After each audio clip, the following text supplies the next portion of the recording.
Hello बच्चों, ये हमारा पार्ट 2 किरण प्रकाश की एवं जयंती प्रकाश की का है, जिसमें हम पढ़ने वाले हैं प्रकाश का परावर्तन। ठीक है, प्रकाश का परावर्तन क्या होता है कि देखो, कोई पृष्ठ होता है, मान लिया हमारी ज़मीन हो गई जो कि काफ़ी स्मूथ है।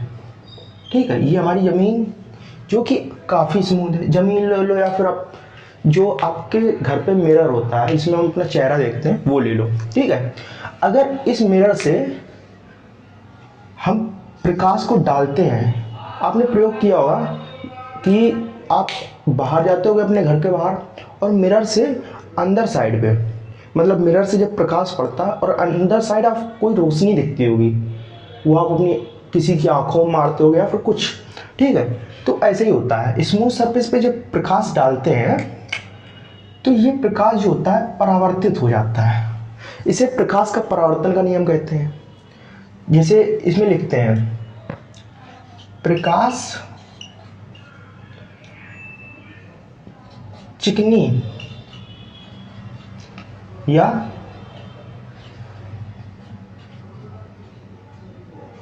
पॉलिशदार सतह से टकराकर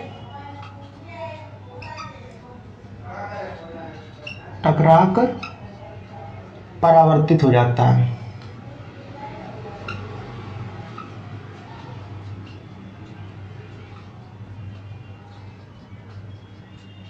ठीक है, इसे प्रकाश के परावर्तन का नियम कहते हैं। मान लिया कोई प्रकाश आया और वो चिकनी सतह से टकराया तो वो परावर्तित हो जाता है दूसरी तरफ, इसे प्रकाश का परावर्तन का नियम कहते हैं। ठीक है, इसे प्रकाश का परावर्तन कहते हैं, सॉरी। ठीक है, अब प्रकाश का जो परावर्तन के नियम होते हैं वो दो प्रकार के होते हैं। देखो, लिखेंगे प्रकाश के परावर्तन के नियम। ठीक है, नियम। अब जो नियम होते हैं प्रकाश के परावर्तन के, वो हमारे 2 टाइप्स होते हैं। देखो, 2 टाइप्स में पहला कौन सा टाइप होता है, पहले देखते हैं सही से प्रकाश के परावर्तन के नियम को, मतलब प्रकाश का परावर्तन को। ये हमारा ग्लास हो गया जिस पर पॉलिश है, और पॉलिश वाले ग्लास में ही हमको चेहरा दिखता है जिसमें पीछे पॉलिश होती है। ठीक है, अब देखो, प्रकाश के परावर्तन में क्या बोला गया है, जब कोई प्रकाश का परावर्तन पहले होता है, जब कोई प्रकाश किरण चिकनी सतह पड़ती है तो वो परावर्तित हो जाती है। ठीक है, जो इस किरण गई है, मान लिया कोई सन से किरण आई है और ये चिकनी सतह की ओर गई है, तो इसे आपतित किरण कहते हैं। क्या कहते हैं? आपतित किरण।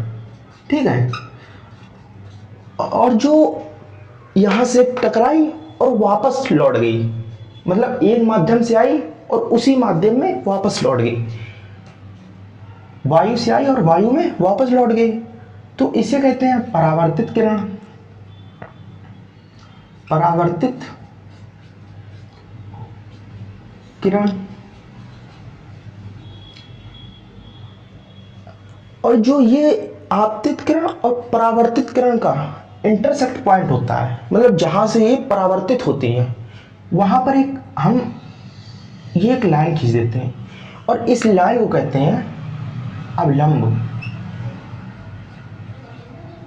अभिलंब आपने मैथ में पढ़ा होगा, किसी कोण पर हम अवलंब डालते हैं, या किसी ट्रायंगल के जो ये जैसे ट्रायंगल है इसके बीच में ये लाइन खींचते हैं, इसे कहते हैं अवलंब। वैसे ये है।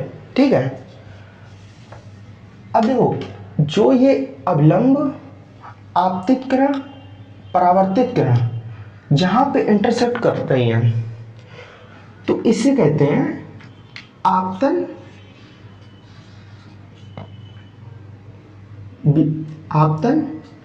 बिंदु। ठीक है,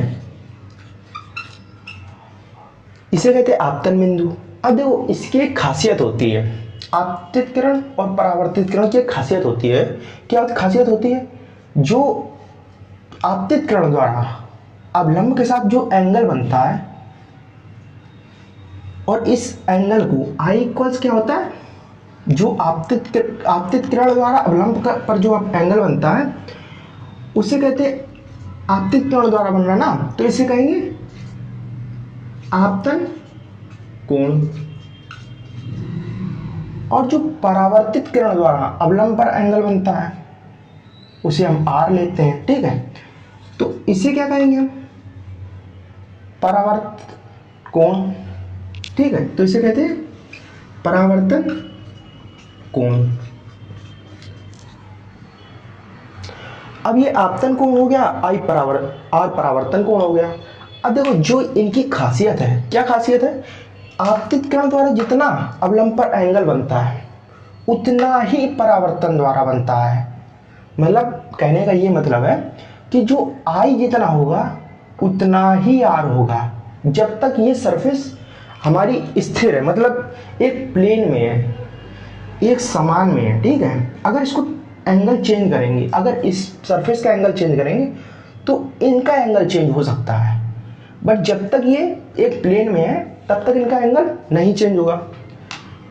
अब देखो ये आपतित किरण पढ़ लिया, परावर्तित किरण पढ़ लिया, अवलंब पढ़ दिया और आपतन बिंदु पढ़ लिया। अब देखो ये जो सारी क्रियाएं होती हैं, मतलब आपतित किरण गिरती है, परावर्तित किरण निकलती है, तो ये सरफेस होती है, इसे क्या कहेंगे, इसे कहते हैं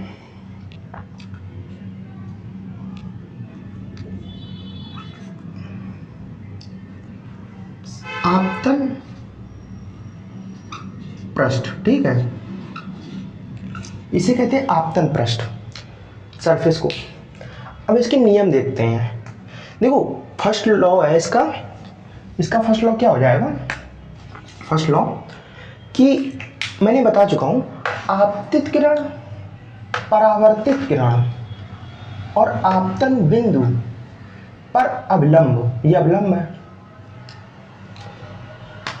लिखेंगे आपतित किरण कॉमा परावर्तित किरण और क्या है आपतन बिंदु, आपतन बिंदु पर अवलंब।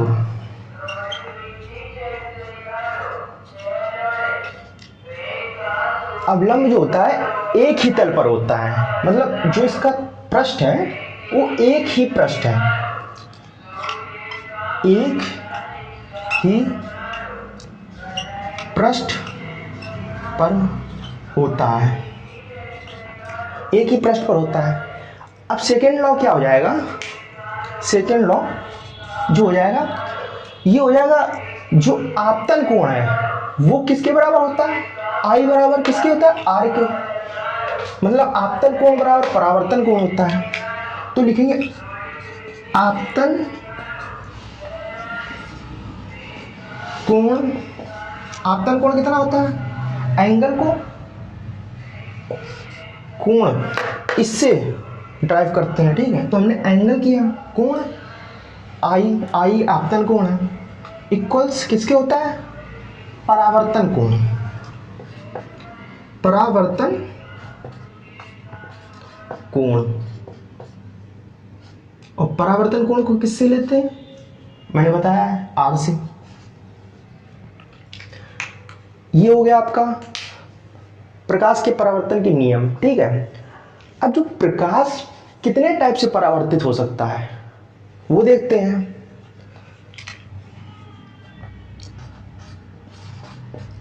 प्रकाश का परावर्तन,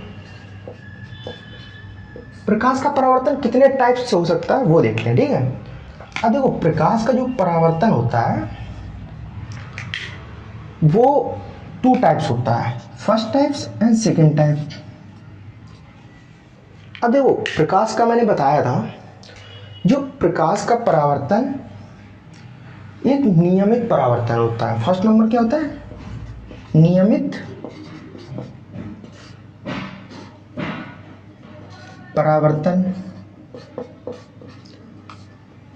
और दूसरा टाइप होता है विसरित परावर्तन। और विसरित परावर्तन को ही क्या कहते हैं? अनियमित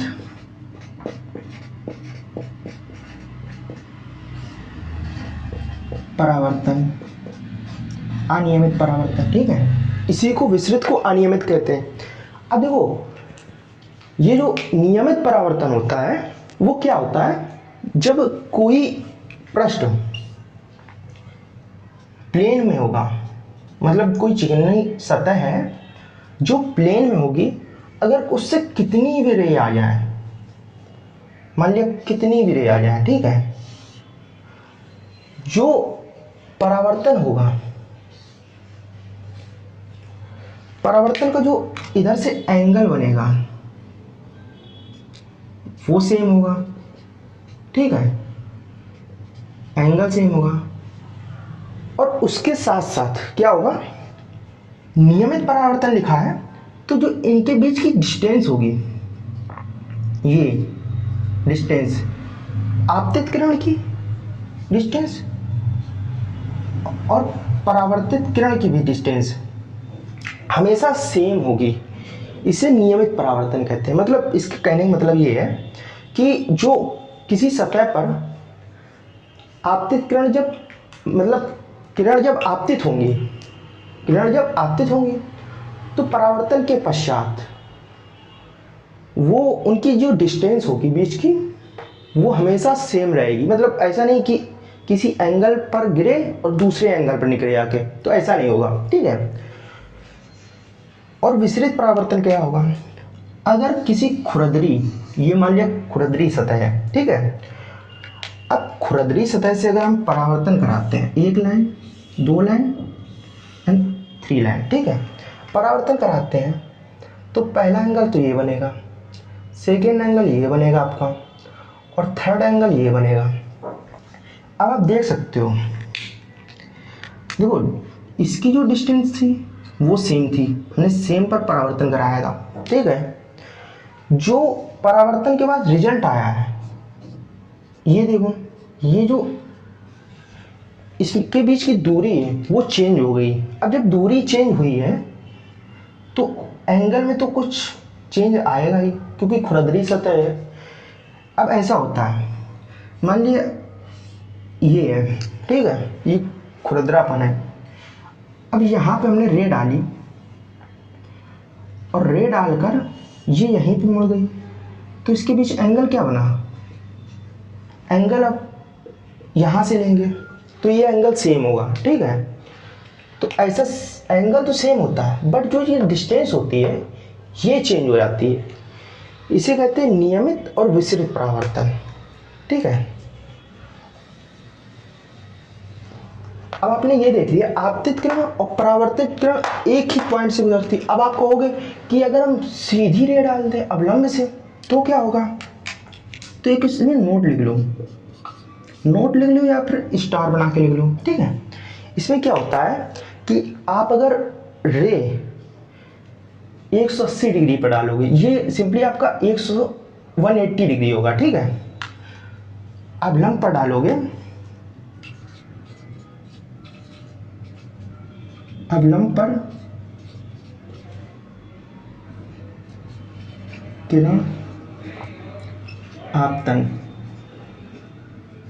अगर अवलंब पर किरण आपतित करवाते हैं, यहाँ से मान लिया आपतित करवाई, ठीक है, तो ऐसा होता है कि जो अवलंब से आपतित होती है ये वापस ही अवलंब की दिशा में मुड़ जाती है, तो इसे अवलंब पर किरण पता चल जाता है। मतलब ये अवलंब से किरण आ रही है और अवलंब की ओर जा रही है, तो ये होता है अवलंब से। अब नेक्स्ट टॉपिक में हम देखेंगे इसके आगे का, तो तब तक के लिए बाय बाय।